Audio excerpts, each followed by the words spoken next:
Welcome. Today I'm discussing acids and bases.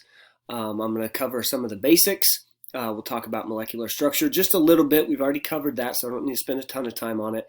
But towards the end of this, we'll discuss buffers, and that's really a topic we'll dive more deeply into later, but we definitely need to start wrapping our head around it today. So on the title slide, I included several different applications of acids and bases since we're not really in a typical chemistry classroom right now. Maybe it makes sense to consider acids and bases in a non-typical way. So think about the acidity in the foods that you eat. Don't forget about the fact that DNA is an acid at its core. It behaves as an acid.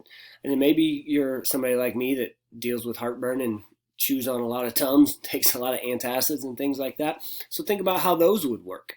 You know, if it's an antacid, that might be an anti-acid, that might be a base. So I've used the word acid several times.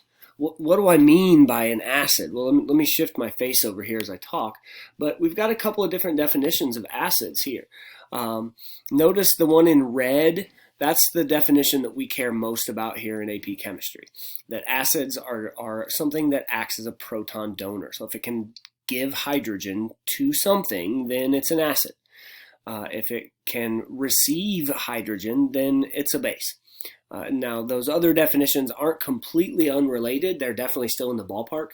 I would definitely make sure that I read the chapter. This is one of those places where it helps you understand kind of what comes out of the science to study the science, if that makes sense. I think I did a bad job of saying that, but the conclusion is easier to understand if you understand the process. So if you look back at why these different theories posit that there's a concentration of H ions, if you understand the logic behind those, it'll make our definition, our working definition, a little bit clearer.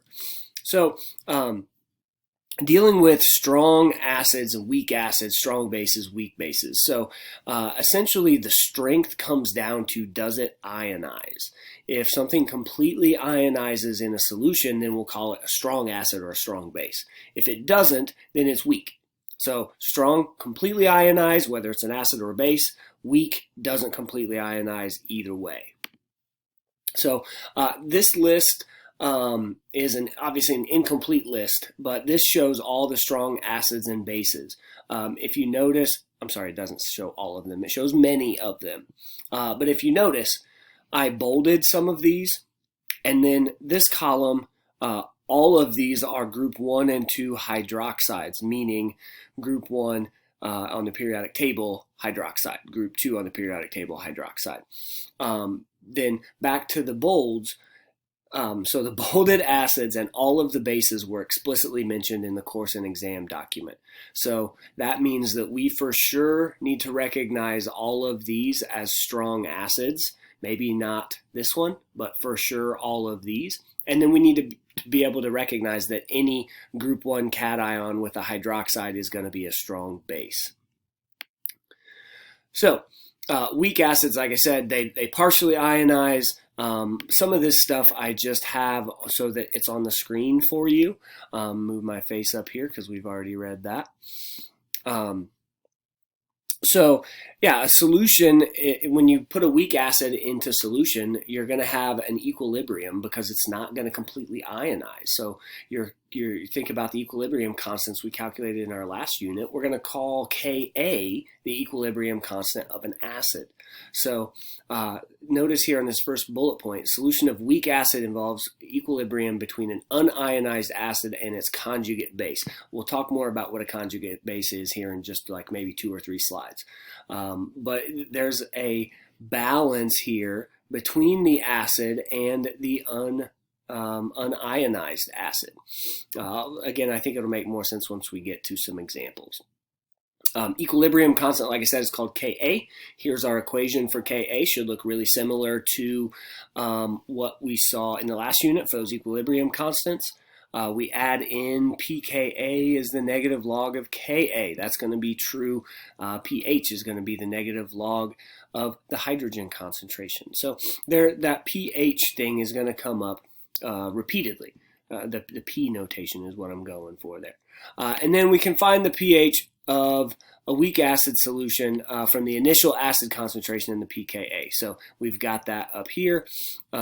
So that's weak acids. Weak bases, really, really similar. Notice before I move myself, notice the Kb equation, really similar to the Ka equation. Mathematically, really similar concepts, just now we're talking about basicity instead of acidity. But again, same concept. It's a weak base, so it's not going to completely ionize. We're going to have incomplete ionization. Another thing that comes out of this is percent ionization.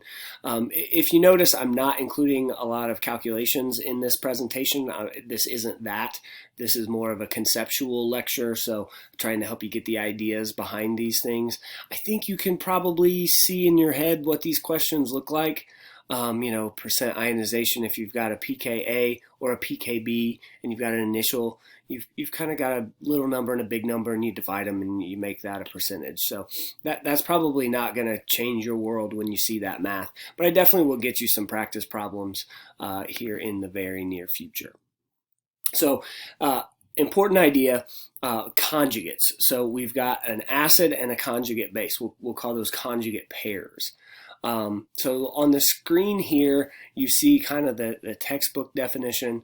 So since we're using that Bronsted definition, it's basically the acid is the thing that donates the hydrogen. The conjugate base is the thing that has accepted it. So here's an example. You see the HCl as the acid and its conjugate base is Cl minus. You'll see that reaction written up on the next slide. I just wanted to point that out here. So let me just jump to that and let me get this out of the way here.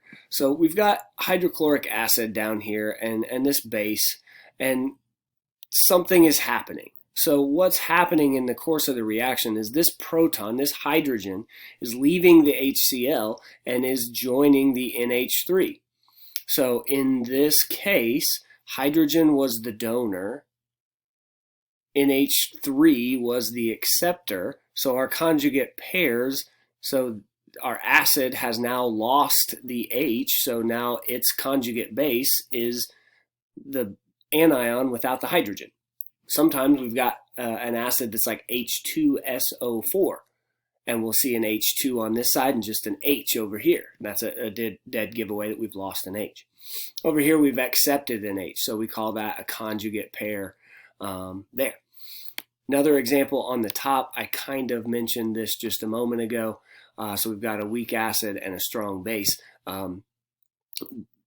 It's not crucial that we know that a weak acid and a strong base will always be conjugate opposites, but that will be the case.